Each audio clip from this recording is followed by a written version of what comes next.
Hi there everyone, hope you're doing well. This video is going to be looking at another objection to utilitarianism in terms of whether it's too impartial. So our agenda for today is we're going to review what this impartiality is, then talk about how it relates to what's known as the problem of special obligations, then consider some strategies a utilitarian might use to respond. And so remember, one influential and simple version of this utilitarian theory is this idea of act utilitarianism, which says an action is morally required if and only if it maximizes utility or overall well-being in the world. Now, we've already seen that utilitarianism is, in some sense, impartial. So how is it impartial? The idea is everyone's well-being is given equal consideration when we determine the best available action. Now, why is that an advantage? Well, the idea is it prevents us from making arbitrary and biased distinctions amongst people. So, for instance, the well-being of a billionaire and refugee are equally morally important. Now, the well-being of people from different races are equally morally important as well.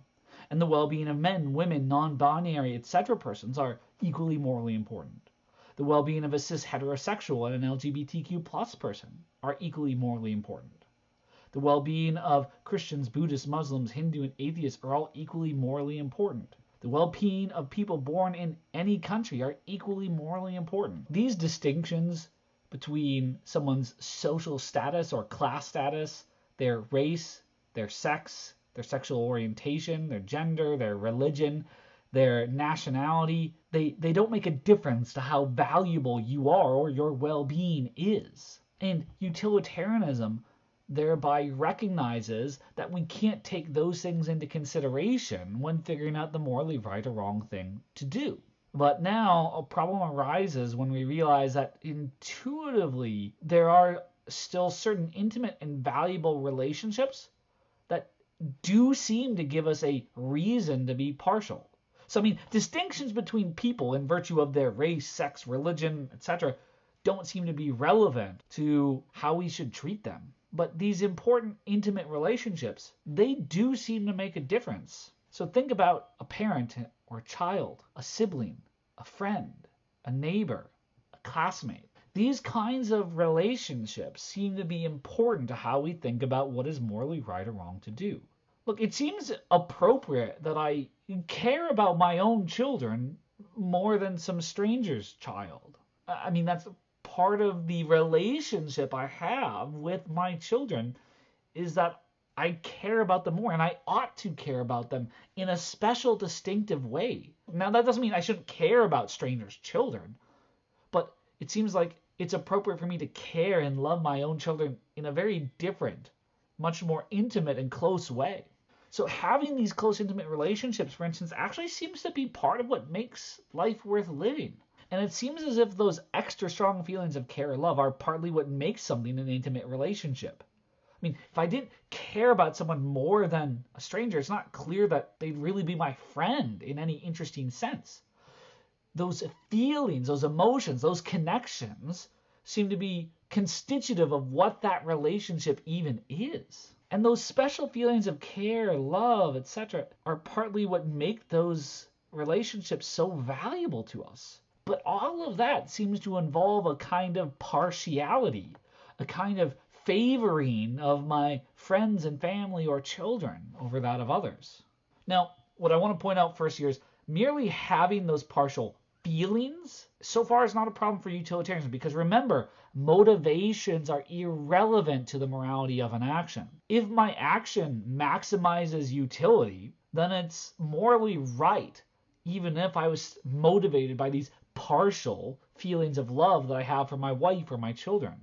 So even if I act out of that special extra care I have for my wife or child, if what I do still maximizes utility, it was the right thing to do. So having those feelings isn't wrong according to the utilitarian.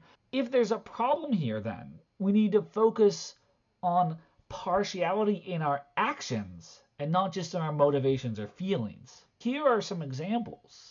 I seem to be partial to my children insofar as I pay for a community ed acting class for my kids this fall instead of donating that money to kids in greater need.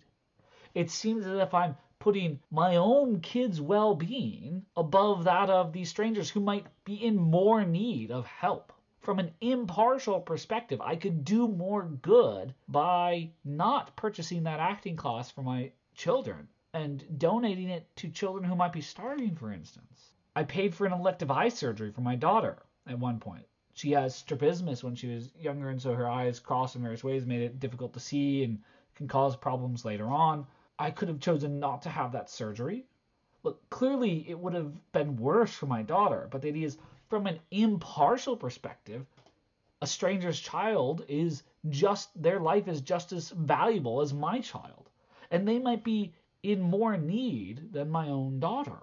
So from that impartial perspective, I might have been able to do more good by donating this money instead of focusing and being partial or biased towards my own child and their well-being. Take this further, I paid for several Christmas gifts for my kids last year, and I will again this year, instead of donating that money to kids yet again in greater need. Now, if I didn't buy those Christmas gifts, yeah, my kids would be disappointed, but their suffering would seem to be less than the suffering of someone who's literally starving. The fundamental worry here is that the relationships we have to people seem to create new or special obligations. So a special obligation here is a moral obligation that we owe to people due to our special relationship with them, as opposed to the obligations we owe to all persons simply as persons. So look, there are certain ways in which I have to treat anybody just because they are a human being, but it looks like there's some obligations I have because someone is my friend. Not just because they are a person, but because they are my friend. They stand in this intimate relationship to me, or that because they are my child. I have extra obligations to my child that I don't have to a stranger. I mean, I have lots of obligations to strangers, but the idea is when I have this special relationship, I have extra obligations. Now, this all leads to the special obligations argument. That is, a true moral theory must adequately explain why we have special obligations to our friends and family that we don't have to strangers. Why we have those extra obligations to them. Now, utilitarianism doesn't seem capable of explaining those special obligations, since it stresses that morality must take an impartial perspective. It's about not benefiting your friends and family. You can't give their well-being extra weight just because they're your friends or family. You have to weigh their well-being equally to the well-being of that of a stranger. And given that fact about utilitarianism, it's not clear how it could explain how we have any extra obligations to people we stand in these intimate relationships with.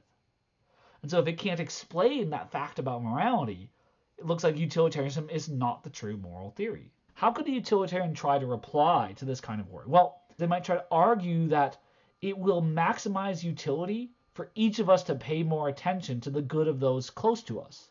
So they might say society will actually be better if each of us focus on helping our own friends and family. You focus on helping your friends and family. I focus on helping my friends and family. And the idea is that will be better than everybody trying to help everybody else, because I'm in a better position to help my child than a stranger's child. I know my child better. I know their needs better than I know the needs of a stranger's child.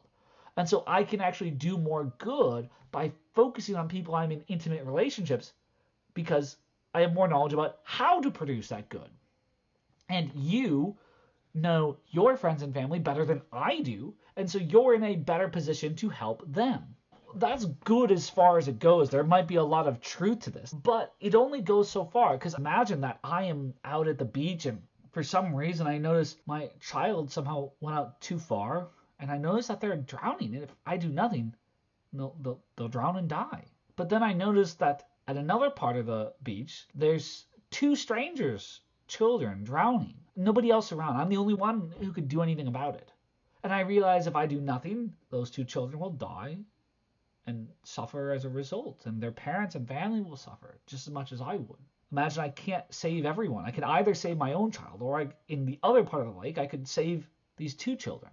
I can do more good overall from the impartial perspective, where I take the stranger's children's well-being, where I give it equal weight as that of my child. It seems pretty clear that I would do more good for the world by saving these two children.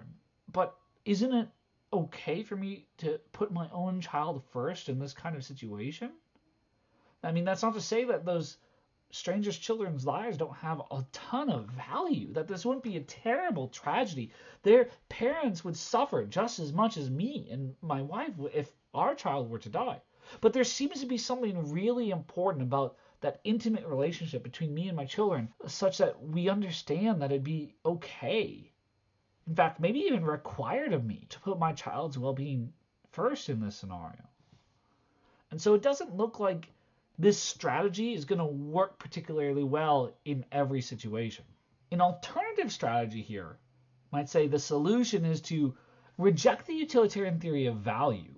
So still believe that morality requires us to maximize the value and the consequences of our actions, but say that well-being isn't the only thing that's valuable. Maybe we accept a consequentialist view that claims well-being and friendship and other intimate relationships also have intrinsic value. And so we need to think about maximizing these as well. Or maybe we could reject the act version of utilitarianism.